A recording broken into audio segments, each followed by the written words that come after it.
NBA-sse ma ikkagi võtsin otsuse vastu, et ma tahtsin sinna pääseda, makske, mis maksab ja peale väikseid trahve sain ma Maccabist minema ja läksin NBA-sse. See oli eesmärk, aga ega ma ei ütle, et ma kõiki valikuid oleks õieti teinud. Ma arvan, et ma oleks võinud oodata Euroopas veel paar aastat, et ma läksin natuke liiga noorena sinna. Aga ma olen väga õnnelik ja rahul, et seal käidud sai. Kõigepealt saadeti nädalaks ajaks uustulnukate laagrisse, see teeb siis mingi nädalaks ajaks, kus siis õpetati noa ja kahvliga sööma, intervjuusid andma, õpetati, kuidas toime tulla, ütleme siis tavainimesega võrreldes nende suurte rahasummadega. Iga aasta tuleb ju NBA-sse umbes 60 mängijat juurde. Võib-olla mõni rohkem, mõni vähem.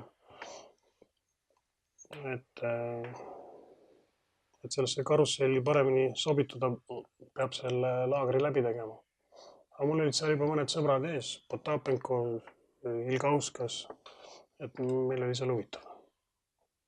No NBA-s tegelikult ma olin ametlikult palgal 4 klubis, et ma küll ei jõudnud mängida ühtegi mängu Phoenixi eest ja Pulsi eest, sõpruskohtumises sai mängitud, aga ametlikes mängudes mängisin jah, Tallases 1,5 aastat, Miamis pool aastat. Kogu see NBA-s olemine on huvitav seik, alustades eralennukitest, tipphotellid, kus me ööbisime, et kogu see unistuste liiga on seda nime väärt.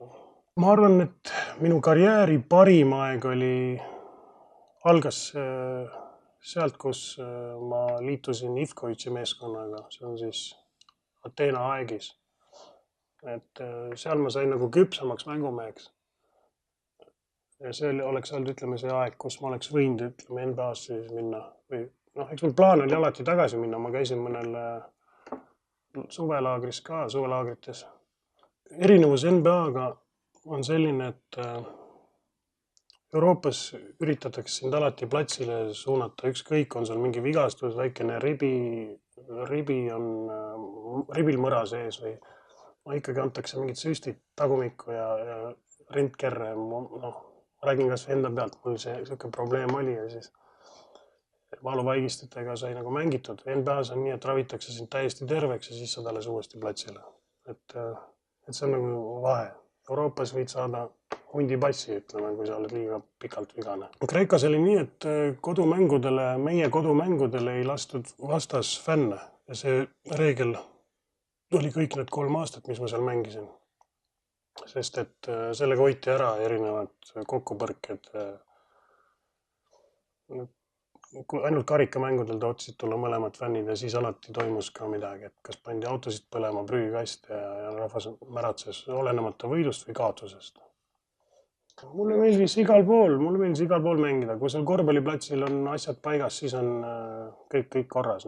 Et vahet ei ole, on see Kaasan või Perm või Miami. Et tähtis on, et seal platsi peal kõik oleks